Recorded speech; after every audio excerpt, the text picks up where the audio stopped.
ఎన్నో up and down చూశారు మార్కెట్లో. మార్కెట్ పీక్ స్టేజ్ చూశారు అండ్ పాతాళంలోకి వెళ్ళిపోయిన సందర్భాలు కూడా చూసాము.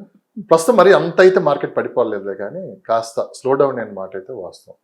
సో ఎందుకంటే పరిస్థితులు కూడా కాస్త అనుకూలంగా లేవు అని చెప్పి వినిపిస్తుంది మాట. సో ఓవరాల్గా మీరు పరిశీలించాలంటే ఒకసారి మీరు బ్యాక్ వెళ్ళండి, అప్పుడు మార్కెట్ ఏ విధంగా ఉండేది, ప్రజెంట్ మార్కెట్ కాస్త డల్ అవడానికి కారణాలు ఏంటి అంటే మీరు ఏం చెప్తారు? ఒకసారి వెనక్కి వెళ్తే అండి, రియల్ ఎస్టేట్లో మనకు రేట్లు పెరిగినప్పుడు గవర్నమెంట్ పాటలో 100 కోట్లు 90 కోట్లు ఎప్పుడైతే వెళ్ళినాయి ఆ టైంలో మంచి మూమెంట్ ఉండే, పీక్ స్టేజ్ అనమాట. అంటే పాత గవర్నమెంట్లో ఏంటంటే ఉన్న అన్నీ ఓపెన్ చేశారు, అన్ని షూట్స్ అంటారు కదా, అవన్నీ స్ట్రైట్ ఫార్వర్డ్ ప్రతి చిన్న విషయాన్ని కూడా హైలైట్ చేసి ఆ బూమ్ క్రియేట్ చేశారు.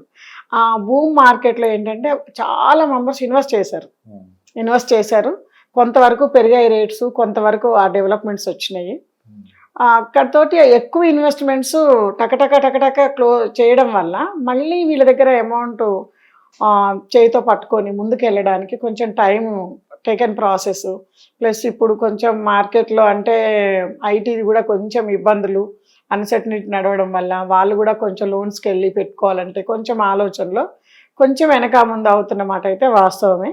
కానీ రెగ్యులర్గా తీసుకునే వాళ్ళు మాత్రం కంటిన్యూ తీసుకుంటున్నారు, సేల్స్ ఉన్నాయి, అంత పీక్ లేవు, కాకపోతే సేల్స్ నడుస్తున్నాయి. ఈ టైంలో మనకి ఏదైతే షేర్ మార్కెట్ అంటామో ఎప్పుడు మనకు బయట వినపడుతుంటాయి కదా, పాన్ షాప్స్లో కెఫ్టేరియాస్లో డల్ అయిపోయింది, తగ్గిపోయింది. అసలు యాక్చువల్గా తగ్గిపోయినప్పుడు ఇన్వెస్ట్ చేయాలి, పీక్ ఉన్నప్పుడు అమ్మాలి. మీరు చెప్పింది కరెక్టే మేడం.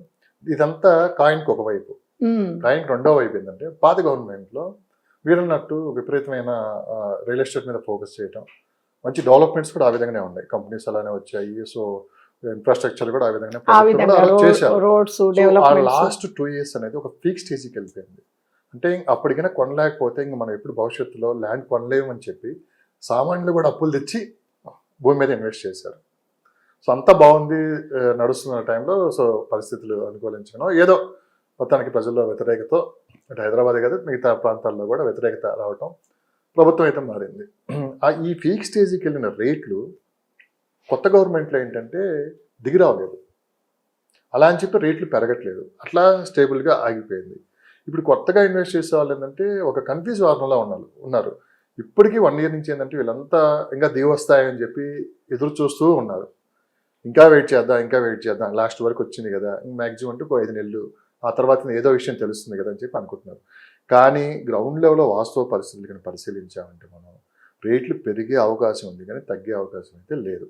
ఇన్ని సంవత్సరాల చరిత్రలో ఎక్కడ కూడా రేట్లు హైదరాబాద్ దిగొచ్చాయని చెప్పిన మాట ఎక్కడా వినలేదు. సో ఈ వెయిట్ అండ్ సీ చేసే వాళ్ళంతా ఏంటంటే ఒక కన్ఫ్యూజ్ వాతావరణంలో ఉండరు.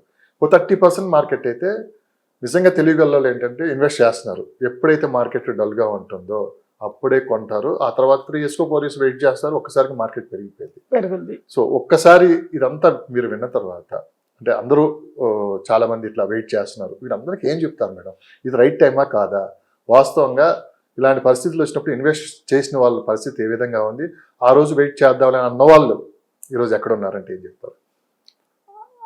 బూమ్ టైంలో ఇన్వెస్ట్ చేసిన వాళ్ళండి తర్వాత కొన్ని ఇయర్స్ వెయిట్ చేయాల్సి వస్తుంది. ఈ టైంలో ఇన్వెస్ట్ చేసిన వాళ్ళు ఈ బూమ్ పీరియడ్ అనేది వీళ్ళకి మంచి రోలప్ జరుగుతుంది. ఇన్వెస్టర్లకు ఇదే రైట్ టైం అంటారు. ఇప్పుడు మనకు రీజనల్ రింగ్ రోడ్ గేమ్ చేంజర్గా హైదరాబాద్కి చెప్తున్నారు. మరి దాదాపు సిటీస్ అరౌండ్ 360 కిలోమీటర్లు, మల్టీ డిస్టిక్లను, మన మున్సిపాలిటీలను, సిటీ అవుట్స్కట్స్లలో ఇవన్నీ కలుపుకుంటూ బాగా ఇస్తున్నాడు. ఆ రింగ్ రోడ్ చుట్టూనే ఇప్పుడు మీరు మ్యాక్సిమం చూస్తే లేటెస్ట్ సెడ్జ్ క్యారిడార్స్ అన్నీ కూడా మనకు చందనవల్లి, సీతారాంపూర్ కావచ్చు, మనకి ఇటు వెస్ట్ వైపు తీసుకుంటే నీమ్స్ కావచ్చు, ఇటు మన వెస్ట్ వైపులోనే మోమిన్పేట దగ్గర ఇంకొకటి అనౌన్స్ చేశారు, అది కావచ్చు. ఇట్లాంటివన్నీ కూడా సెడ్జ్ క్యారిడార్స్ అన్నీ ఈ రీజనల్ రింగ్ రోడ్ని అనుసంధానం చేసే ఉన్నాయి. ఇవి ఏది ఫుల్ఫిల్ అయినా కూడా lakhs of members కి ఎంప్లాయ్మెంట్ జనరేట్ అవుతుంది.